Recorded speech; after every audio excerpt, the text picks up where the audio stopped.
आप जानते हैं ये वामपंथ हिंसा को मानती है। माओ कहता है कि power flows from the barrel of gun, सत्ता बंदूक की नाल से निकलती है, तो वहां कार्ल मार्क्स वर्ग संघर्ष की बात करते हैं। क्या वहां राष्ट्रपति शासन लागू होना चाहिए? ये अनुच्छेद 352 से अनुच्छेद 360 के अंतर्गत ऐसे क्या प्रावधान है और खासकर अनुच्छेद 356 किन संदर्भों में लागू किया जा सकता है? इसी में हम सरकारिया आयोग या एसआर मुंबई केस जो माइलस्टोन है अनुच्छेद 356 को लागू करने के संदर्भ में उसकी समीक्षा करेंगे। आज वेस्ट बंगाल की हालत यह है, आप चाहे ह्यूमन डेवलपमेंट इंडेक्स देखें, चाहे हम ease of doing business report देखें, मतलब इकोनॉमिक या सोशल देखें, भाई हेल्थ सेक्टर अच्छा होना चाहिए, एजुकेशन अच्छा होना चाहिए, रोजगार दर अच्छी होनी चाहिए।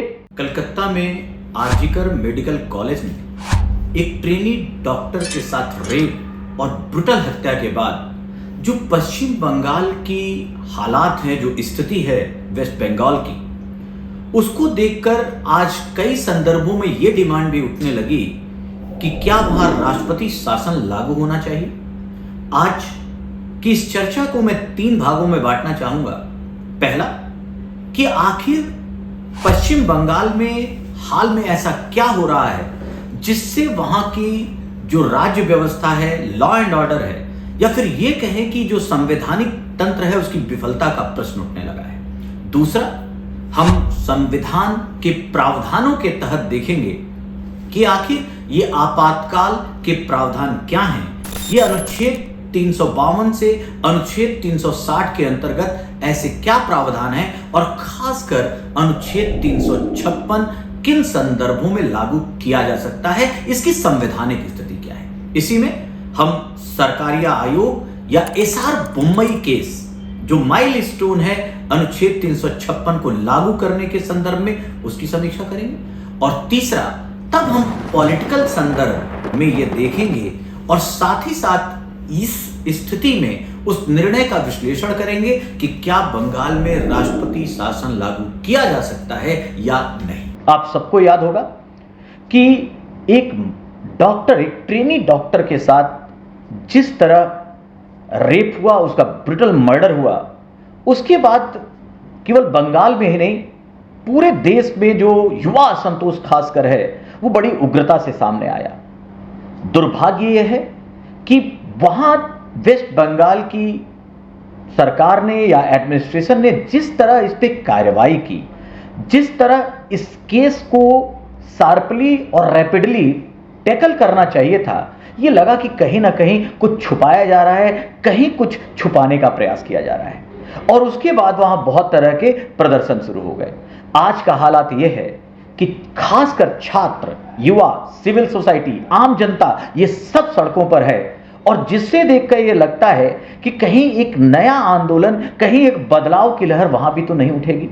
और ऑब्वियसली ऐसे मुद्दे हैं तो राजनीति तो होनी ही है और विपक्ष, और चूंकि अभी की राजनीति बीजेपी या एनडीए वर्सेस अदर्स की है, तो कहीं ना कहीं यह भी आरोप लग रहा है कि बीजेपी से ज्यादा तूल दे रही है। लेकिन अगर पिछले कुछ और घटनाओं को देखा जाए, हमारी राष्ट्रपति महोदया द्रौपदी मुर्मू को यह कहना पड़ा इनफ इज इनफ। यद्यपि पूरा संदर्भ उन्होंने जो भारत में महिलाओं के साथ दुर्व्यवहार और रेप की घटनाएं बढ़ती जा रही उसके संदर्भ में लिया, लेकिन इससे इंकार नहीं किया जा सकता कि बंगाल, पश्चिम बंगाल, जब मैं बंगाल कह रहा हूं तो पश्चिम बंगाल की इस घटना से उनका विशेष संदर्भ था।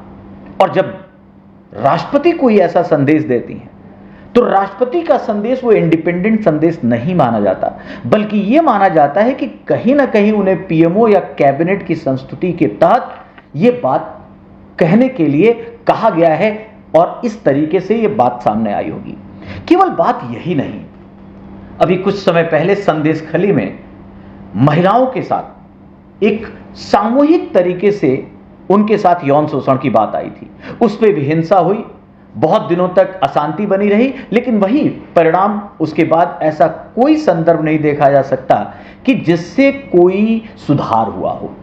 इसी तरह अगर हम और पृष्ठभूमि में जाएं तो 2021 में विधानसभा चुनाव से पहले, चुनाव के दौरान और चुनाव के बाद भी राजनीतिक हिंसा होती रही। दुर्भाग्य यह है, आरोप यह लगता है कि वेस्ट बंगाल में जो लोग हिंसा में इन्वॉल्व हैं, जो एक तरह से गूंस हैं, उन्हें सरकार का समर्थन हासिल है। और जब भी सरकार के समर्थन से ये उपद्रव और हिंसा की जाती है तो देश को सोचने को मजबूर होना पड़ता है कि आखिर वहां कैसे शांति व्यवस्था आए। और केवल पॉलिटिकल एजेंडा तय करते हुए, केवल पॉलिटिक्स को प्रभावित करते हुए अगर इस तरह से चीजें चलती रहें तो यह लगने लगेगा कि कोई संविधान या कोई ऐसा मैकेनिज्म नहीं है जो वहां शांति व्यवस्था स्थापित कर सके। और यही नहीं, 3 घटनाओं का मैं और उल्लेख करना चाहूंगा जिसके कारण यह डिमांड उठती है कि वेस्ट बंगाल की सरकार कुछ अलग चल रही है। सबसे पहले जो केंद्रीय एजेंसियां हैं वो वेस्ट बंगाल में स्वतंत्रता से, स्वायत्तता से काम नहीं कर सकती। आपको पता होगा, सीबीआई और ईडी अगर छापा मारने जाती है तो वहां की पुलिस उन्हें परेशान करती है, उन्हें गिरफ्तार करने की स्थिति में आ गई और टकराव की स्थिति पैदा हो गई। सबसे एक विचित्र घटना हुई, प्रधानमंत्री की बैठक में से चीफ सेक्रेटरी ऑफ बंगाल उठकर चले जाते हैं, जो वास्तव में अपमान है हमारे संवैधानिक तंत्र का, हमारे लोकतंत्र का। और चीफ सेक्रेटरी को जब बुलाया जाता है सेंटर में तो वो रिटायरमेंट ले लेते हैं और तब वहां की सीएम वेस्ट बंगाल की उन्हें अपना एडवाइजर नियुक्त करते हैं। ये सीधी चुनौती है और ये अच्छा नहीं है। ये कोई फेडरलिज्म का एक तरह से कहिए, ये कोई बहुत अच्छा उदाहरण नहीं है। और फिर संशय होने लगता है कि क्या वेस्ट बंगाल अन्य राज्यों से अलग चल रहा है? क्या जो हमारी जो संघीय ढांचा है, जो डॉक्टर अंबेडकर के संविधान में जिस तरह से बात कही गई कोऑपरेटिव फेडरलिज्म की, क्या उससे ये अलग जाके कुछ अन्य बातें उदाहरण प्रस्तुत करना चाहता है? और यही नहीं, बल्कि त्योहारों के लिए और विशेष अवसरों पर कुछ भी काम करने के लिए यह देखना पड़ता है कि हाईकोर्ट की इजाजत लेनी पड़ती है। तो बहुत सारी ऐसी घटनाएं हुई, बहुत सारी ऐसी चीजें हुई जिससे ऐसा लगने लगा कि वेस्ट बंगाल कम से कम केंद्र सरकार की बातों को नहीं मान रहा है। और वहां की हिंसक और कई अशांति की परिस्थितियां इस बात को ऐसा माहौल बनाती दिखती हैं कि क्या वहां राष्ट्रपति शासन लागू होना चाहिए। अब आते हैं हम एक संवैधानिक प्रावधान पर। चूंकि भारत एक लोकतांत्रिक देश है, संवैधानिक प्रावधानों से चलता है और सबसे बढ़कर इस देश के पास दुनिया का सबसे बड़ा लिखित संविधान है। जब हम राष्ट्रपति शासन की बात करते हैं तो यह हमारे संविधान के भाग 18 में 352 से लेकर 360 के आर्टिकल में समाहित है। मतलब भाग 18 में अनुच्छेद 352 से 360 तक के प्रावधानों में आपातकाल की बात की गई है। अब यह आपातकाल, ये इमरजेंसी, जब जर्मनी में वाइमर रिपब्लिक बना था, वाइमर गणतंत्र बना था, तो वाइमर गणतंत्र के संविधान से हमने लिया। तो पहली चीज तो यह तय होनी चाहिए, आपको सबको पता होना चाहिए कि जो आपातकाल का प्रावधान है वो हमने जर्मनी से लिया। अब यह आपातकाल क्या है? बहुत सिंपल सी बात, ऐसी असाधारण स्थिति या राष्ट्रपति महोदय को जब यह लगे कि ऐसी असाधारण स्थिति बन चुकी है, जब जो मौजूदा प्रशासनिक तंत्र है उस तंत्र से इस स्थिति से नहीं निपटा जा सकता, तब वो आपातकाल की परिस्थितियों में वो नया मैकेनिज्म और उसके तहत तब वो 352 से 360 के तहत प्रावधानों को अपना सकते हैं।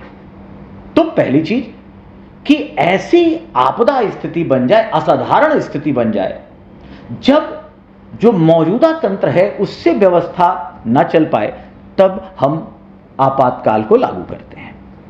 अब जब आपातकाल की बात होती है तो भारत में 3 आपातकाल की बात है संविधान के तहत। सबसे पहले अनुच्छेद 352, 352 वो नेशनल इमरजेंसी की बात करता है, राष्ट्रीय आपातकाल की बात करता है। और राष्ट्रीय आपातकाल में 3 शब्द बड़े साफ लिखे हैं, युद्ध, बाहरी आक्रमण या सशस्त्र विद्रोह के कारण। सशस्त्र विद्रोह की जगह पहले आंतरिक अशांति थी मूल संविधान में, लेकिन 44वें संविधान संशोधन से इसे आंतरिक अशांति की जगह सशस्त्र विद्रोह कर दिया गया।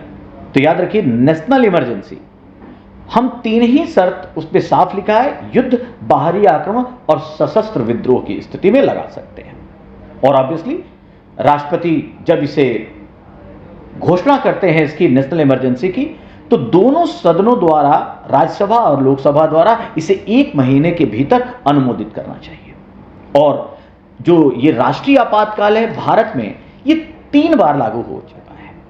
सबसे पहले जब भारत चाइना युद्ध हुआ था 1962 में, दूसरी बार जब भारत पाकिस्तान का 1971 का युद्ध हुआ था, और तीसरा कोई नहीं भूलता जो लोकतंत्र की हत्या, लोकतंत्र पर धब्बा माना जाता है, इंदिरा गांधी जी के समय 1975 से 77 तक। ये 3 बार नेशनल इमरजेंसी लागू हुई। और नेशनल इमरजेंसी के समय इतना पावर होता है राष्ट्रपति के पास कि हम अपने फंडामेंटल राइट्स, कुछ फंडामेंटल राइट्स को भी वापस लेते हैं। सोचिए, मौलिक अधिकार, जो सबसे बड़ा अधिकार है हमारे पास जनता का राज्य के विरुद्ध, राष्ट्रीय आपातकाल के समय खासकर जैसे अनुच्छेद 19, आर्टिकल 19, वो वापस ले लिया जाता है। तो इस परिस्थितियों में जरूरी है। और देखिए, इतनी 1950 में संविधान के लागू होने के बाद केवल 3 बार लागू किया गया। दूसरा एक और आपातकाल है जिसे हम फाइनेंशियल इमरजेंसी, जिसे हम वित्तीय आपातकाल कहते हैं, वो है अनुच्छेद 360 के तहत। और अनुच्छेद 360 की इंपॉर्टेंट बात यह है, ये तब लागू होता है या राष्ट्रपति इसे तब लागू कर सकता है जब यह महसूस हो कि भारत की वित्तीय स्थिरता को खतरा है, या फिर जो हमारी साख है, क्रेडिबिलिटी है, उसको खतरा है। तो साख की खतरे की स्थिति या फिर वित्तीय स्थिरता की स्थिति में राष्ट्रपति यह वित्तीय आपातकाल लगा सकता है। अनुच्छेद 360 इसकी इजाजत देता है।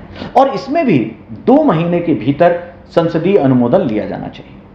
सौभाग्य की बात है, अभी तक भारत में इसे 1 बार भी नहीं अपनाया गया, और बहुत अच्छा है कि इसे ना अपनाया जाएगा। अब आते हैं मेजर जिस कंसर्न पे आज हम लोग बात करने बैठे हैं, और वो है इसको हम लोग प्रेसिडेंशियल इमरजेंसी कहते हैं, राष्ट्रपति आपातकाल कहते हैं, या राष्ट्रपति शासन कहते हैं। सीधा सा बोलें तो इसे राष्ट्रपति शासन कहते हैं। और राष्ट्रपति शासन की व्यवस्था अनुच्छेद, सब लोग जानते हैं कि अनुच्छेद 356 के तहत राष्ट्रपति शासन लगाया जाता है किसी राज्य में। लेकिन अनुच्छेद 356 को पढ़ने से पहले अनुच्छेद 355 को पढ़ना होगा। आर्टिकल 355, आर्टिकल 356 दोनों मिलाकर पढ़ना होगा। और फिर आर्टिकल 365 के तहत तब राष्ट्रपति क्या निर्णय लेता है, यह है राष्ट्रपति शासन के लिए, जो वेस्ट बंगाल की क्राइसिस के समय चर्चा का विषय बन गया है।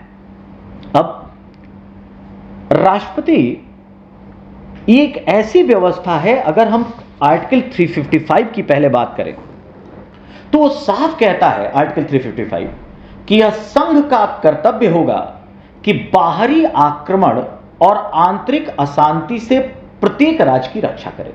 मतलब आंतरिक अशांति और बाहरी आक्रमण से राज्य की रक्षा करने का दायित्व संघ पर है, केंद्र पर है।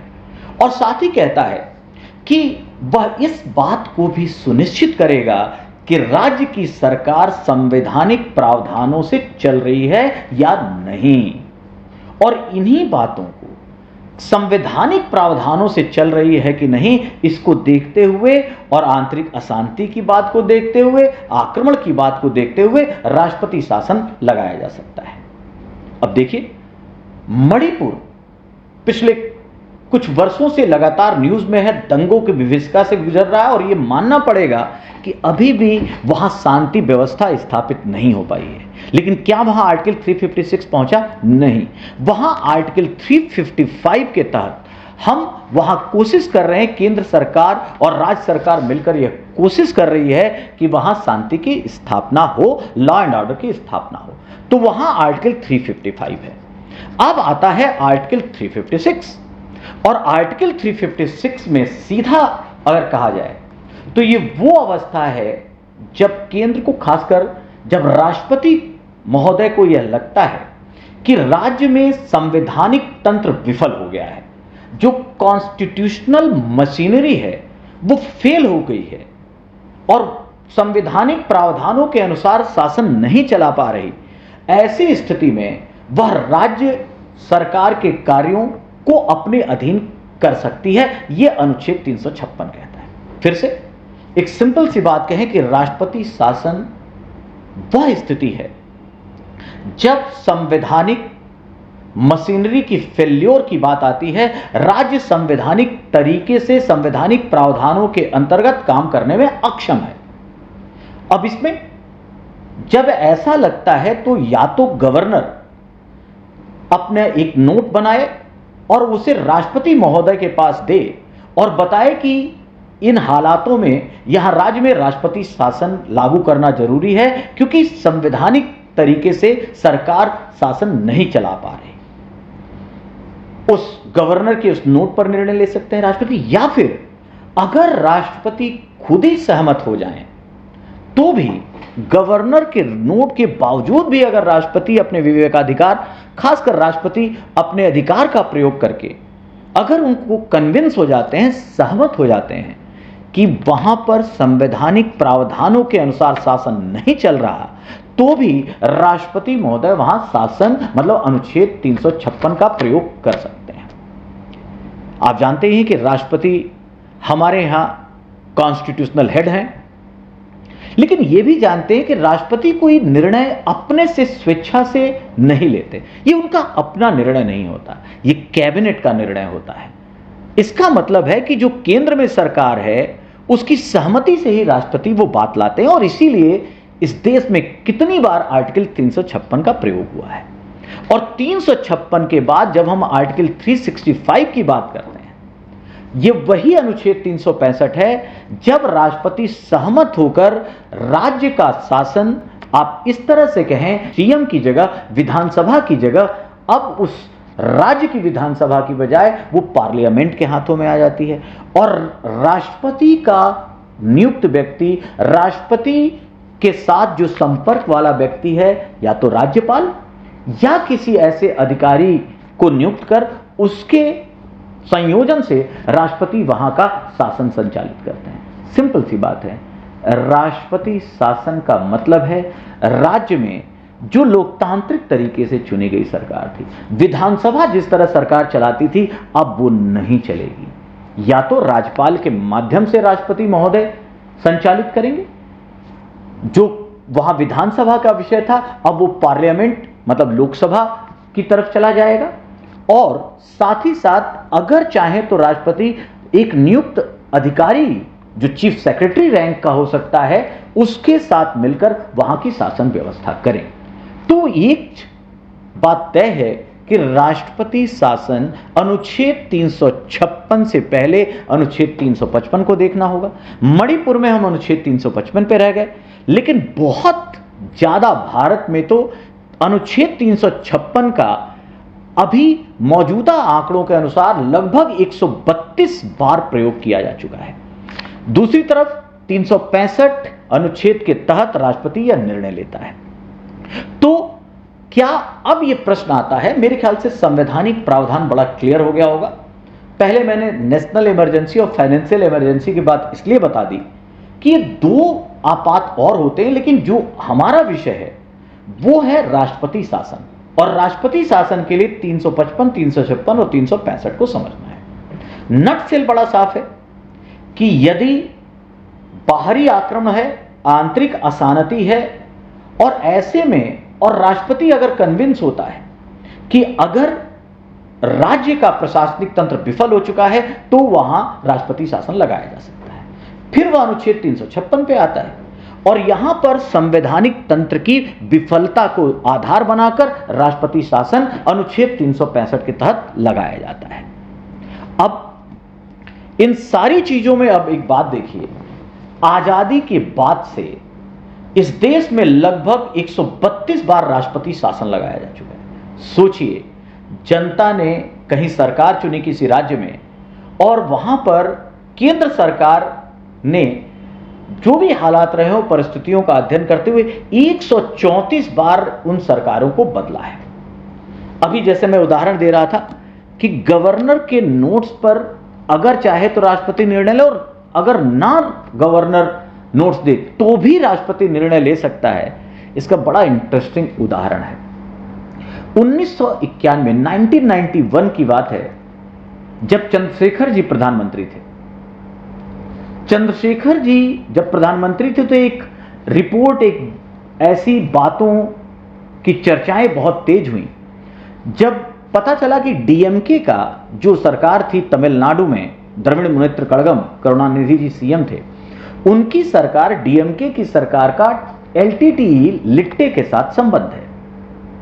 अब ये बहुत सारी हमारी चिंताओं को बढ़ा रहा था, विदेश नीति को बढ़ा रहा था, चिंता बढ़ा रहा था। ऐसे में चंद्रशेखर जी ने, और उस समय वहां तमिलनाडु के गवर्नर थे सुरजीत सिंह बरनाला, एक बहुत फेमस नाम, सुरजीत सिंह बरनाला से चंद्रशेखर जी ने कहा कि आप रिपोर्ट बनाकर दें। लेकिन सुरजीत सिंह बरनाला जी का माना जाता है कि उनका करुणानिधि जी के साथ बड़ा मैत्रीपूर्ण संबंध था। वो टालमटोल करते रहे, ये कहें इनकार करते रहे। आपको आश्चर्य होगा, बिना गवर्नर के निर्देश के या फिर नोट के वहां कैबिनेट के संस्तुति के बाद राष्ट्रपति महोदय ने वहां 356 की घोषणा कर दी, मतलब राष्ट्रपति शासन लगा दिया। तो ऐसे बड़े इंटरेस्टिंग केस हैं। अगर आज आपको लगता है अगर इस देश में कुछ संविधान प्रावधानों का उपयोग, दुरुपयोग सबसे ज्यादा हुआ है तो उसमें एक ये अनुच्छेद 356 है। मैंने कहा ना, 132 बार सरकारें बदली गई, जनता चुनकर भेजती है, और कहीं ना कहीं कुछ ऐसी चीजें हुई कि उन सरकारों को बदल दिया गया। तो देखने से ऐसा लगता है कि ये लोकतांत्रिक, ये जनता का जो अधिकार था, जो जनता का मत था, उसके साथ अन्याय हुआ है। इंदिरा गांधी जी जो अपने 2 टेन्योर में प्रधानमंत्री रहीं, आपको आश्चर्य होगा, उन्होंने 50 से अधिक बार राष्ट्रपति शासन लगाया है। 50 से अधिक बार केवल इंदिरा गांधी जी के समय। हाँ, ये मैं पूरा 15 सालों का, उनका जो 15 साल वो पीएम रही, उसका डेटा दे रहा हूं। सबसे मजेदार घटना है 1980 में, जब वो कंटिन्यूस होने के बाद 80 से 84 में जब पीएम बनती हैं, चूंकि 84 में उनका मर्डर हो गया, तो 1980 में आने के बाद उन्होंने एक साथ 12 राज्यों की सरकार केवल इसलिए गिरा दी कि बोले कि चूंकि लोकसभा में हमारी जीत हुई है और ये 12 राज्यों में अलग अलग दलों की सरकार थी, तो चूंकि लोकसभा में वो हार गए, इसका मतलब इनको नैतिक आधार नहीं है, ये हारे हुए लोग हैं, इसलिए इनके राज्यों में इन सरकारों को गिरा देना चाहिए।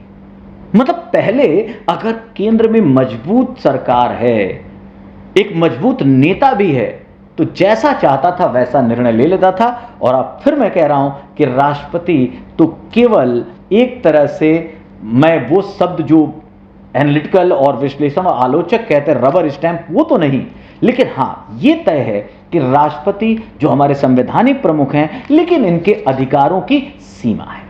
कैबिनेट के संस्तुति के आधार पर ही प्राइम मिनिस्टर के डिसीजन, जब सॉलिड प्रधानमंत्री होता है, डिसीजन मेकर होता है, स्ट्रांग होता है, तो उसी के निर्णय को वो बोलते हैं। इसी तरह बहुत सारी घटनाएं, कोई ऐसी गवर्नमेंट नहीं है जिसने राष्ट्रपति शासन ना लगाया। आपको आश्चर्य होगा, इस देश में अगर हम कार्यकारी प्रधानमंत्री की बात छोड़ दें तो सबसे कम टेन्योर रहा है चौधरी चरण सिंह जी का, किसान नेता, बड़ी एक तरह से बड़ा सम्मान है उनका। चौधरी चरण सिंह केवल 6 महीने, और 6 महीने भी क्या, 170 दिन के प्रधानमंत्री थे। इनके बारे में एक बड़ा अच्छा फैक्ट भी है कि एक ऐसे प्रधानमंत्री हैं जो किसी भी सदन की कार्रवाई में एज ए पीएम भाग नहीं ले सके, एक इंटरेस्टिंग फैक्ट है। लेकिन चौधरी चरण सिंह जो 6 महीने रहे, आपको आश्चर्य होगा, इनके कार्यकाल में 6 बार राष्ट्रपति शासन लगा है राज्यों में, 6 जगहों पर। मतलब हर महीने एक, अगर हम एवरेज देखें मैथमेटिक्स स्टूडेंट की तरह, तो भी 6 महीने में 6 बार लगा। चंद्रशेखर जी का मैंने उदाहरण दिया, इंदिरा जी का उदाहरण दिया।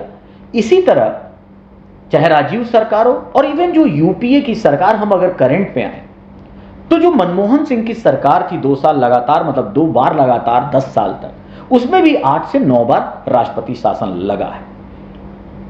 और पिछले 11 साल जो मोदी सरकार, 10 साल पहले और अभी चुनाव में जीतने के बाद अगर मैं इसको 11वां ले लूं, तो ये भी लगभग 8 से 9 बार राष्ट्रपति शासन लगा चुकी है। इसका मतलब ये एक ऐसा अनुच्छेद है, राष्ट्रपति शासन एक ऐसा प्रावधान है जिसका केंद्र सरकारों ने खूब उपयोग किया है, कभी सही तरीके से, जो अपेक्षा थी हमारे संविधानविदों की, जो उम्मीद थी कि भारत बचा रहे, भारत बना रहे, हमारी एकता, अखंडता, हमारी संघीय व्यवस्था जो हमारा मौलिक ढांचा है उस पर प्रहार ना हो, इन बातों को लेकर ये आपातकाल प्रावधान बनाए गए। लेकिन इसका यूज के साथ साथ मिसयूज बहुत हुआ है, और खासकर इंदिरा जी जैसी प्रधानमंत्री ने तो इसे एक तरह से, जैसे हम लोग जो कमेंट्री हुए कहते हैं, जैसे हम कपड़े बदलते हैं, इंदिरा गांधी जी तो सरकारें बदल देती थी। अब इन सारे मुद्दों पर अब अगर इस पे आए कि वेस्ट बंगाल की परिस्थिति क्या है, आज इसमें कोई शक नहीं है कि बाकी राज्यों से पश्चिम बंगाल के हालात थोड़े अलग जरूर दिखते हैं। हर बात पे राजनीति ने माहौल ऐसा बना दिया कि जैसे ऐसा अगर केंद्र सरकार थोड़ा भी अगर कोई विवेकाधिकार का प्रयोग करे या इस तरह की अप्रोच को लेकर जाए, अनुच्छेद 355-56, तो पूरा माहौल ऐसा होता है कि जैसे लोकतंत्र की हत्या हो रही है, और डिक्टेटरशिप वैसे भी आरोप प्रधानमंत्री मोदी पे लगता है, और इस तरह की चीजें जो है र्यूमर्स सोशल मीडिया के द्वारा और फैलाए जाते हैं। लेकिन जैसा मैंने कहा, अगर हालात की बात करें, पहले भी कहा कि केंद्र से जो सीधी टक्कर है वो बंगाल, पश्चिम बंगाल की जो अभी व्यवस्था है, राजनीतिक व्यवस्था, उसमें लगातार दिख रही है। जो चीफ मिनिस्टर है ममता दीदी, वो बहुत ही ज्यादा एग्रेसिव हैं, और अपनी बात को रखने के लिए वो बंगाल, पश्चिम बंगाल की अस्मिता को एक तरह से अपने आप को अलग रखते हुए कि केंद्र की हम कोई बात नहीं मानेंगे, और कोई भी अगर बात आती है तो वो इसे अपनी डिग्निटी से जोड़ देती हैं, बंगाली अस्मिता से जोड़ देती हैं। एक बात बहुत साफ है कि अगर हम पहले इसमें राजनीति की अगर बात को देखें, एक तरफ सुश्री ममता बनर्जी हैं, ये आंदोलन से खड़ी नेता है, सड़क की नेता है। ये वही नेता है जिसने अपने दम पर इस आयरन लेडी को सल्यूट भी करना होगा कि जहां पर ऐसा लगता ही नहीं था कि कम्युनिस्ट शासन समाप्त होगा। आपको याद होगा, बंगाल का मतलब था कम्युनिस्ट शासन, और कोई सोच नहीं पाता कि यहां से भी कम्युनिस्ट शासन को मिटा दिया जाएगा, हटा दिया जाएगा। आज वो बहुत ही सिमट के रह गए हैं, बहुत ही कुछ सीटों पर बस जीत से संतुष्ट होना पड़ रहा है उन्हें। इतना मजबूत काडर था। जब 40 का दशक आता है, 1940 का आजादी का आंदोलन, और जब वामपंथी प्रभाव पड़ता है, तो बंगाल वैसे भी श्रम संगठनों के लिए, ट्रेड यूनियंस, छात्र संगठन, नक्सलवाद, जमींदारी सुधार, इन सबके लिए जाना जाता है, और हमेशा से बंगाल में एक विद्रोह की भावना रही है। और बंगाल में चूंकि जैसे ही हम आजाद हुए, उसके बाद आजादी के समय से ही यह भावना थी, और 47 में जब ईस्ट पाकिस्तान भी अलग हो गया, जो आज बांग्लादेश है, लेकिन जो वेस्ट बंगाल हमारा है, वहां की अस्मिता खासकर इन सब कारकों से, आप जानते हैं, ये वामपंथ हिंसा को मानती है। माओ कहता है कि power flows from the barrel of gun, सत्ता बंदूक की नाल से निकलती है, तो वहां कार्ल मार्क्स वर्ग संघर्ष की बात करते हैं। और जो एक इंटेलेक्चुअल क्लास था, जो पढ़ा क्लास था, पढ़ा लिखा, उसने कम्युनिज्म को बहुत अच्छे से अपने आप को कम्युनिस्ट प्रस्तुत किया, और जनता को यह बताने का प्रयास किया कि साम्यवाद ही असली समस्या का हल है, सारी समस्या का हल है। जो बेचारे गरीब थे, जो बेचारे समाज में पिछड़े तबके के लोग थे, जिनके पास खाने के लिए नहीं था, उनसे बड़ी तेजी से कम्युनिस्ट नेताओं का जुड़ाव हुआ। और इसमें कोई शक नहीं कि शुरुआत में कुछ कम्युनिस्ट नेताओं का आचरण बड़ा ही सादगीपूर्ण था, और जो वो कहते थे, they believe what they preach. पर बाद के दिनों में कैसे विभदगमन हुआ, मैं उस पर नहीं आ रहा हूं, और नक्सलवादी से ही नक्सलवाद शुरू हुआ, तो एक हिंसा की पृष्ठभूमि, उग्रवादिता की पृष्ठभूमि तैयार होने लगी। हालात यह है कि वहां की राजनीति में काडर बेस्ड पॉलिटिक्स हुई। कम्युनिस्ट शासन लगातार बना रहा, लगता ही नहीं था हटाया जाए। ज्योति बसु जी ने तो रिकॉर्ड भी बनाया था सबसे ज्यादा सीएम रहने का, जो टूट गया ऑब्वियसली। लेकिन ममता बनर्जी आती हैं, नंदीग्राम और सिंगूर से जो आंदोलन शुरू किया गया सड़कों का, इस औरत ने यह दिखाया, इस महिला ने यह दिखाया कि बिना किसी बेस के, बड़े बेस के, जनता से जुड़कर उनकी सही मांगों को रखकर उनसे, उनके साथ मोर्चा खोलकर दिलों पर राज किया जा सकता है। और अब ये आई तो अब ये नहीं लगता कि इनको हटाया जाए, और कहा जाता है कि काडर ही शिफ्ट हो गया। जो कम्युनिस्टों में जो काडर था, जो अपनी जान पर खेल के कम्युनिस्ट शासन की रक्षा करता था, सेम ट्रांसफर हो गया तृणमूल कांग्रेस में।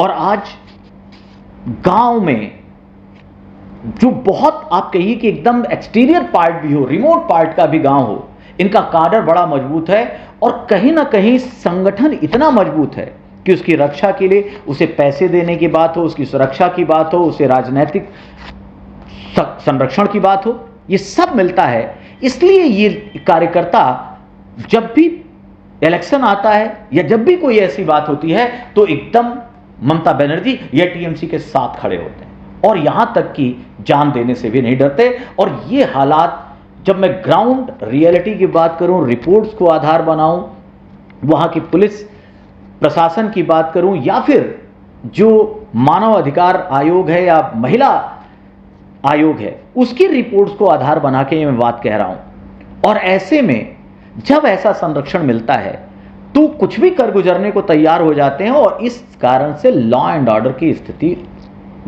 गड़बड़ होती है। और जो दूसरी विचारधारा है, ऐसे जहां भी हालात होते हैं, दूसरी विचारधारा को उभरने नहीं दिया जाता। आप यूएसएसआर के हालात जानते हैं, चाइना के हालात जानते हैं, सिंगल पार्टी रूल जो कम्युनिज्म का बेस होता है। अब जैसे ही कोई विरोध आता है, उसके खिलाफ ये हिंसक तरीके से पेश आते हैं। अब जो अभी की हालात, और इस रूप में ममता बनर्जी ने जिस तरह वहां अपने आप को एक सिंगल लीडर के रूप में प्रस्तुत किया, निसंदेह इनकी पॉलिटिक्स को, इनके संघर्षों को जरूर याद किया जाना चाहिए। लेकिन आज के हालात क्या है? क्या केवल जीतने के लिए और अपने आप को सीएम बनाए रखने के लिए ही वो बेहतर नेता मानी जानी चाहिए? आज वेस्ट बंगाल की हालत यह है, आप चाहे ह्यूमन डेवलपमेंट इंडेक्स देखें, चाहे हम ease of doing business report देखें, मतलब इकोनॉमिक उस पे देखें या सोशल उस पे देखें, भाई हेल्थ सेक्टर अच्छा होना चाहिए, एजुकेशन अच्छा होना चाहिए, रोजगार दर अच्छी होनी चाहिए। हम सस्टेनेबल डेवलपमेंट गोल एसडीजीज में कहां हैं? वो बंगाल जो हमारा पावर हाउस हुआ करता था, याद रखिएगा, जब अंग्रेज शासन करने आए तो बंगाल उससे पहले पूरे विश्व में 25% की वैश्विक भागीदारी रखता था व्यापार की। धीरे धीरे वो किस रूप में चला गया और वहां की राजनीति उसे कहां लेती चली जा रही है। और जो कम्युनिस्टों ने किया, क्या ममता दीदी उससे अलग हैं? तो नहीं, यहां उनकी आलोचना करनी पड़ेगी। वोट पॉलिटिक्स ने, आप जानते हैं, वोट पॉलिटिक्स में एक और सबसे बड़ी चीज होती है तुष्टीकरण। इस राजनीति में टीएमसी का एक और बुरा प्रयोग यह है, आप जानते होंगे कि वहां माइनॉरिटी, अगर हम सीधे मुस्लिम वर्ग की बात करें तो कहा जाता है कि मुस्लिम वर्ग सबका, हर वर्ग का अपना एक चुनिंदा, एक तरह से आप कहें या तो पार्टी होती है या नेता होता है।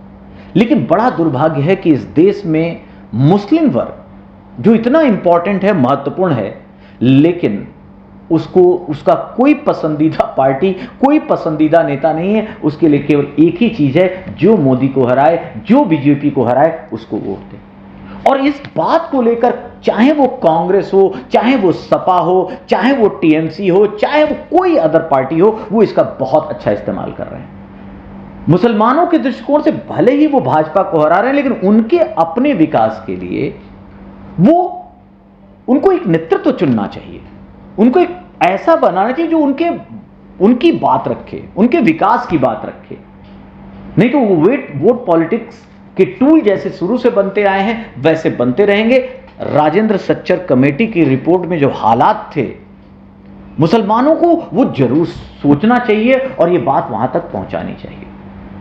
फिर पॉलिटिक्स की बात में ममता ये बात बहुत अच्छे से जानती है कि पश्चिम बंगाल की 42 सीटों में से 13 सीटें जो लोकसभा की हैं, उसमें माइनॉरिटी डिसाइडिंग फैक्टर है। इसी तरह लगभग 264 विधानसभा की सीटों में 60 सीटें ऐसी हैं जहां माइनॉरिटी डिसाइडिंग फैक्टर है। सब इसी की पॉलिटिक्स करते हैं और इसी चक्कर में ममता दीदी कहीं ये सारी सीमाएं लांघ जाती हैं और कई बार उनके निर्णय आपने देखा होगा कि दुर्गा पूजा मनाने या दशहरा की यात्रा निकालने पे भी बैन लगाने की बात हुई, तब हाईकोर्ट ने इसमें हस्तक्षेप किया।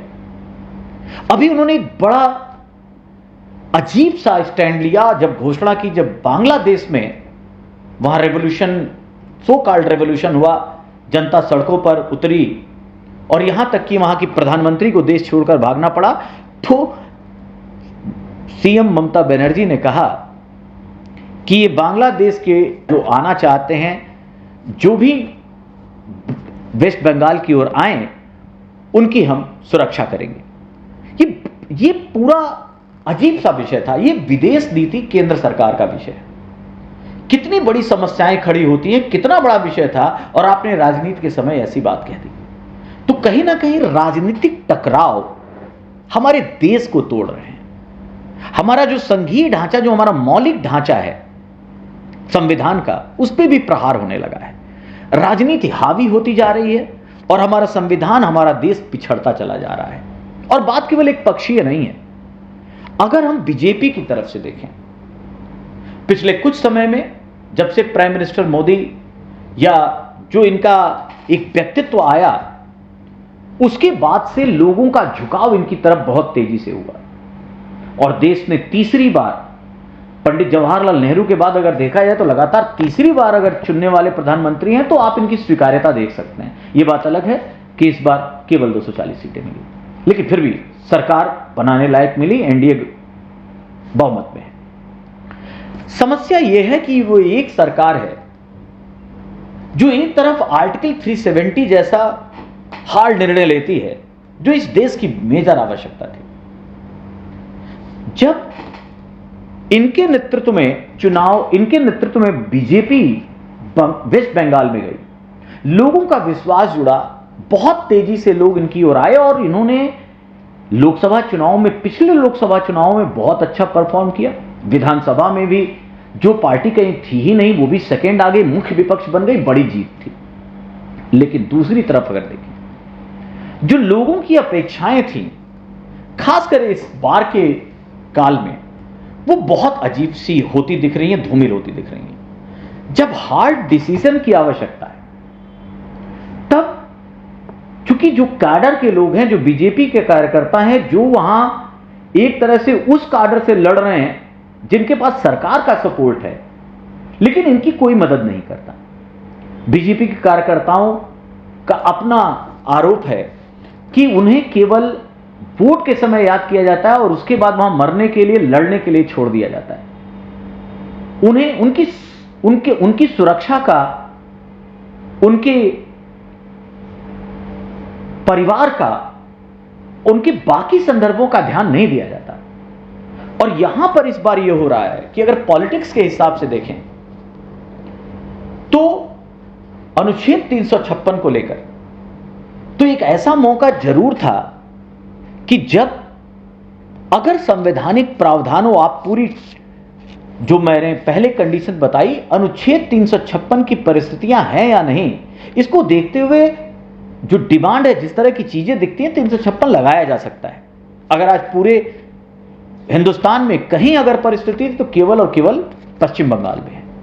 लेकिन यह बात अलग है, क्योंकि याद रखिएगा, पहले तो हमारा जो संवैधानिक प्रावधान था, तो संवैधानिक प्रावधानों में जो राष्ट्रपति शासन अनुच्छेद 356 था, वो सुप्रीम कोर्ट की समीक्षा से बाहर था। मतलब राष्ट्रपति शासन लगा दिया गया तो ये एक अल्टीमेट पावर है, इसमें सुप्रीम कोर्ट भी हस्तक्षेप नहीं कर सकती थी। 38वां संविधान संशोधन ने इसे और प्रूफ कर दिया। लेकिन बाद के दिनों में जब सरकारिया आयोग यह रिकमेंड करती है कि यह अंतिम अस्त्र होना चाहिए, इसी तरह जो माइलस्टोन डिसीजन है वो है SR Bombay case 1994। SR Bombay case, Karnataka में सरकार बनी एसआर बम्बई साहब की, उसको गिरा दी गई। उसके बाद एसआर बम्बई साहब सुप्रीम कोर्ट गए और 9 जजों की बेंच ने यह निर्णय दिया जो एक माइलस्टोन है अनुच्छेद 356 राष्ट्रपति शासन को लेकर, और उसमें साफ कहा गया कि राष्ट्रपति शासन की भी समीक्षा हो सकती है। मतलब जो इंदिरा जी के समय का था कि जब चाहो लगा दो, अब वो आप कर भी नहीं सकते। ये सरकार, चाहे मोदी सरकार हो चाहे कोई सरकार हो, वो मजबूर है कि उसके पीछे के आधार, मजबूत आधार तय करने होंगे, तर्क दिखाने होंगे। क्योंकि एसआर बोम्मई केस में कहा गया कि न केवल न्यायालय इसकी समीक्षा कर सकता है, बल्कि सरकार को, केंद्र सरकार को यह प्रूफ करना होगा प्रासंगिक तथ्यों से, प्रमाणों से, कि उसका यह डिसीजन प्रासंगिक है, और अगर नहीं है तो इस निर्णय को पलटा जा सकता है। मतलब राष्ट्रपति शासन आपने लगाया, सुप्रीम कोर्ट में अगर रिट गई, उसे एक्सेप्ट किया गया, और अगर आपने सही प्रूफ नहीं किया तो आपका निर्णय पलट दिया जाएगा, फिर से वो सरकार वहां स्थापित कर दी जाएगी। और ऐसा हुआ, कई बार हुआ। 2005 में बिहार में, और इधर हाल ही में अरुणाचल प्रदेश और उत्तराखंड में इसी मोदी सरकार के समय ऐसा हुआ। तो इसका मतलब यह है कि अब एक, आप कहें कि आप कोई भी निर्णय ले लें और इस अनुच्छेद 356 को लेकर और मुक्त हो, ऐसा नहीं है। संवैधानिक रक्षक के रूप में सुप्रीम कोर्ट का यह निर्णय एक माइलस्टोन है इसके संदर्भ में। तो एक तरफ हालात अगर राष्ट्रीय तरीके से देखें, और जो हालात वेस्ट बंगाल के हैं, और खासकर जब बांग्लादेश अभी बहुत राजनीतिक अशांति से गुजर रहा है, ऐसे में एक चीज तो है कि वहां बहुत ही संवेदनशील सरकार होनी चाहिए, और केंद्र के साथ खासकर उसे बेहतर रवैये के साथ चलना चाहिए, राजनीति छोड़कर। लेकिन राजनीति ऐसे तो छूटेगी नहीं। अब प्रश्न यह उठता है कि इन हालातों में क्या पश्चिम बंगाल में राष्ट्रपति शासन लागू किया जाना चाहिए? क्या वहां अनुच्छेद 356 की परिस्थितियां बन गई हैं? इस संदर्भ को देखते हुए जितनी बातें अभी आपसे चर्चा हुई, खासकर एसआर बोम्मई केस के बाद, तो यह इतना आसान अब नहीं रह गया है जो 1994 मतलब एसआर बोम्मई केस से पहले था। क्योंकि एक आसान शब्दों में और व्यंग्यात्मक शब्दों में इंदिरा जी की गवर्नमेंट के बारे में तो यह भी कहा जाता था कि वो इसलिए भी सरकारें गिरा देती थीं कि उन्हें उस मुख्यमंत्री का चेहरा पसंद नहीं था। मतलब जो मन में आए, अगर कोई भी बात उनको बुरी लगे, वो राज्य सरकारें गिरा देती थी। एक व्यंग्यात्मक, चूंकि 50 बार उन्होंने अनुच्छेद 356 लागू किया। लेकिन आज के संदर्भ में विशेषतः न केवल एसआर बोम्मई केस, पंछी आयोग की सिफारिशें, या जो संविधान समीक्षा आयोग बैठा था उसकी सिफारिशें, पर जिस तरह की अवेयरनेस है, जिस तरह सोशल मीडिया एक्टिव हुआ है, और जिस तरह भारत का जो वोटिंग बिहेवियर में बदलाव आया है, उन सबको देखते हुए और पश्चिम बंगाल की राजनीति के हालात को देखते हुए, एक तरफ राजनीतिक पक्ष है, राजनीतिक पक्ष के हिसाब से अगर केंद्र सरकार ने वहां राष्ट्रपति शासन लगाने की बात की, तो एक तो बहुत मेजॉरिटी से ममता जी की चुनी गई सरकार थी, ऐसा लगेगा, और ये अपने आप को प्रस्तुत करने लगेंगी कि एक तरह से वो शहीद हुई हैं, उन्होंने शहादत दी है। और अगर उसके बाद चुनाव हुए तो फिर इस बात से इनकार नहीं किया जा सकता, आज का हालात देखते हो, कि फिर उनकी सरकार बनेगी और उसका और मेजॉरिटी से बन जाए। अगर हम बीजेपी के पक्ष को देखें तो बीजेपी कभी नहीं चाहेगी कि यह लड़ाई बीजेपी वर्सेस टीएमसी हो। अगर ऐसा होगा तो ऑब्वियसली टीएमसी की जीत होगी। और अगर ये छात्र असंतोष, युवा असंतोष, आम जनता का असंतोष और टीएमसी कार्यकर्ताओं या टीएमसी की कार्यप्रणाली से आम लोगों की नाराजगी के रूप में आंदोलन होने लगे, ऐसी स्थिति पॉलिटिकल तरीके से हर विपक्षी दल के लिए बेटर होगी जो टीएमसी से अलग है, और खासकर बीजेपी के लिए। अतः राष्ट्रपति शासन लगाने के, चूंकि बीजेपी अगर लगाती है तो उसको पता है कि शायद वो बैकफुट पे आ जाए, और वैसे भी इन मुद्दों पर पिछले कुछ सालों की राजनीति में अगर देखी जाए तो केंद्र सरकार कुछ ऐसे विषयों पर लगातार बैकफुट पे रही है। अभी कुछ समय पहले एक और ऐसी ही एक बढ़िया निर्णय आया था लेकिन उसको वापस लिया गया, तो कुछ लोग तो इसको बैकफुट पार्टी कहने लगे हैं, बैकफुट की सरकार। तो ऐसे में डिसीजन लेते समय तो पॉलिटिकल तरीके से तो राष्ट्रपति शासन ऐसे नहीं दिखता कि लगेगा, लेकिन अगर हम आर्टिकल 356 के प्रावधानों को देखें, उसमें ऐसे हालात कई जगह जरूर ऐसे संकेत मिलते हैं कि राष्ट्रपति शासन की अगर कहीं आज परिस्थिति उत्पन्न हुई है पूरे भारत में, तो केवल एक राज्य है और उसका नाम है वेस्ट बंगाल। क्योंकि बात केवल रेप की नहीं है, बात केवल एक मर्डर की नहीं है। ये तो बात सब लोग कहेंगे कि क्या यूपी में नहीं हो रहा है, क्या उत्तराखंड में नहीं हो रहा है, क्या असम में नहीं हो रहा है, क्या कर्नाटका में नहीं हो रहा है, क्या केरला में नहीं हो रहा है। लेकिन वो लगातार जो सीक्वेंसेज और मैंने जो उदाहरण शुरू में दिए और जो एक हमारा फेडरल स्ट्रक्चर है उस पर जो जानबूझकर पॉलिटिकल लाभ के लिए चोट पहुंचाई जा रही है, इसको देखते हुए और ये तय है कि सरकार का निर्णय होगा, क्योंकि उन्हें ये प्रूव करना पड़ेगा, क्योंकि सुप्रीम कोर्ट अब इसकी समीक्षा कर सकती है, तो उसे ये प्रूफ करना पड़ेगा कि किन आधारों पर, किन तथ्यों का आधार बनाकर उसने अनुच्छेद 356 लगाया। अगर सुप्रीम कोर्ट में वो नहीं टिक पाए तो फिर से यह निर्णय पलट दिया जाएगा, सरकार स्थापित होगी। ऑब्वियसली तब जो सरकार की, खासकर उस पार्टी जो केंद्र सरकार में है, उसकी काफी आलोचना होगी। तो पॉलिटिकल सेंस में तो अभी परिस्थिति नहीं है, लेकिन अगर हम एक अपने कॉन्स्टिट्यूशनल फ्रेमवर्क के रूप में देखें और भारत की परिस्थितियों को और खासकर फेडरल स्ट्रक्चर और हमारी इंटीग्रिटी को लेकर देखें, तो कुछ परिस्थितियां ऐसी जरूर दिखती हैं कि कुछ निर्णय ऐसा लिया जाना चाहिए। और पहले जिस तरह इससे बहुत कम मुद्दों पर राष्ट्रपति शासन लगाया जा चुका है, और जब लगाया जा चुका है और कई जगह वो ठहरा है सुप्रीम कोर्ट में, तो इस हालात में एक हार्ड डिसीजन की जरूरत है।